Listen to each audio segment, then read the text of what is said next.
11 अध्याय। छलको तराजुलाई परमप्रभु घृणा गर्नुहुन्छ, तर ठिक तौलदेखि उहाँ प्रसन्न हुनुहुन्छ। जब अहङ्कार आउँछ तब अपमान पनि आइलाग्छ, तर नम्रताले बुद्धि ल्याउँछ। इमानदारी नै सोझाहरूको पथ प्रदर्शक हो, तर विश्वासघातीहरू आफ्नै कपटले नष्ट हुन्छन्। क्रोधको दिनमा धन सम्पत्ति केही मोलको हुँदैन, तर धार्मिकताले मृत्युबाट छुटाउँछ। निर्दोषहरूको धार्मिकताले तिनीहरूको बाटो सोझो हुन्छ, तर दुष्टहरूको आफ्नै दुष्टताले गर्दा तिनीहरू होच्याइन्छन्। सोझाहरूको धार्मिकताले तिनीहरूलाई छुटाउँछ, तर अविश्वासीहरू खराब अभिलाषाहरूको कारण पासोमा पर्छन्। जब दुष्ट मानिस मर्छ त्यसको आशा पनि नष्ट हुन्छ। आफ्नो सामर्थ्यमा त्यसले इच्छा गरेका सबै कुराहरू निरर्थक हुन्छन्। धर्मी मानिस सङ्कष्टबाट बचाइन्छ अनि त्यसको साँटो दुष्टमाथि नै त्यो आइपर्छ। ईश्वर यिनको आफ्नै मुखले आफ्नो छिमेकीको बर्बादी गर्छ, तर ज्ञानले धर्मीलाई छुटकारा मिल्छ। जब धर्मीको उन्नति हुन्छ तब सहरै आनन्दित हुन्छ। जब दुष्टको नाश हुन्छ तब रमाहट हुन्छ। धर्मात्माको आशीर्वादले सहरको उन्नति हुन्छ, तर दुष्टहरूको मुखले त्यसको भत्ताभुङ्ग हुन्छ। समझ नभएको मानिसले आफ्नो छिमेकीको खिल्डी उडाउँछ, तर समझदार मानिसले आफ्नो जिब्रोमा लगाम लगाउँछ। कुरौटोले गोप्य भरोसामा आघात पुर्याउँछ, तर विश्वसनीय मानिसले कुरा गुप्तमै राख्छ। पथ प्रदर्शनको अभावले देशको पतन हुन्छ, तर धेरै सल्लाहकारहरूको कारण विजय निश्चित हुन्छ।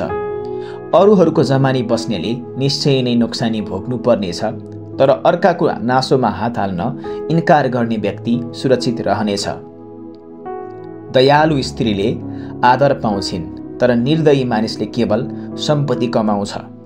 दयालु हुनाले मानिसको आफ्नै हित हुन्छ, तर निर्दयी मानिसले आफैमाथि सङ्कष्ट ल्याउँछ। दुष्ट मानिसले ठगाएको ज्याला कमाउँछ, तर जसले धार्मिकता छर्छ उसले निश्चित इनाम कटनी गर्छ। साँच्चैको धार्मिक मानिसले जीवन पाउँछ, तर दुष्टताको पछि लाग्ने मानिस मृत्युमा पर्छ। कुटिल हृदय भएको मानिसलाई परमप्रभु घृणा गर्नुहुन्छ, तर तिनीहरूसँग उहाँ प्रसन्न हुनुहुन्छ जसका चालहरू निर्दोष छन्। यो कुरा निश्चित छ, दुष्टहरू दण्ड बिना उम्कने छैनन्, तर धर्मीहरूले छुटकारा पाउनेछन्। सुँगुरको नाकमा सुनको नथ्य भए झैँ एक विवेकहीन सुन्दरी स्त्री पनि हो। धर्मात्माका इच्छाको अन्त्य केवल असलै हुन्छ, तर दुष्टका आशाको अन्त केवल क्रोधमा हुन्छ। कोही मानिसले उदार हातले दिन्छ र अझ बढी पाउँछ, अर्कोले दिन सक्ने पनि दिँदैन र दरिद्रतामा पर्छ। उदार मानिसको फलिफाप हुन्छ, अरूलाई उत्साह दिने व्यक्तिले आफू पनि नयाँ उत्साह प्राप्त गर्नेछ। अन्न लुकाएर भण्डार भर्नेलाई मानिसहरूले सराप्छन्, तर स्वेच्छाले बिक्री गर्ने व्यक्ति आशिषले भरिपूर हुनेछ।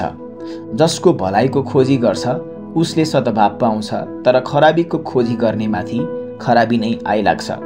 जसले आफ्नो सम्पत्तिमा भरोसा राख्छ त्यसको पतन हुनेछ, तर धर्मी चाहिँ हरियो पात झैँ मौलाउनेछ। आफ्नो सन्तानमाथि सङ्कष्ट ल्याउनेको भाग बतास मात्रै हुनेछ, र मूर्ख चाहिँ बुद्धिमानको सेवक हुनेछ। धर्मात्माको फल जीवनको रुख हो, अनि जसले मानिसहरू उद्धारमा ल्याउँछ त्यो बुद्धिमान हो। यदि धर्मीहरूले पृथ्वीमा आफ्नो प्रतिफल पाउँछन् भने ईश्वरहीन र पापीहरूले झन् कति बढी पाउलान्।